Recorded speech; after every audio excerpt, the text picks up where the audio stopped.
takže po ďalšom presune sme sa opäť presunuli bližšie ku cieľovej rovinke.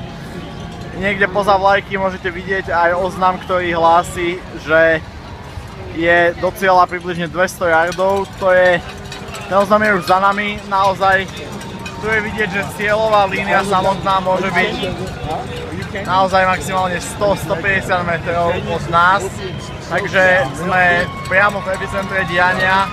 Naozaj tu dobiehajú posledné metre New Yorkského maratónu.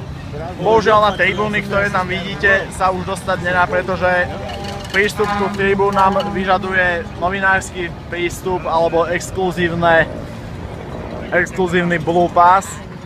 Takže ďalej sa už ako amatérsky bežci a ako redaktor Mammoth Running týmu naozaj nedostanem. Iba môžeme vidieť dobeh posledných 100 metrov bežcov až do cieľovej do cieľovej rovinky a do samotného cieľa ING New York maratónu.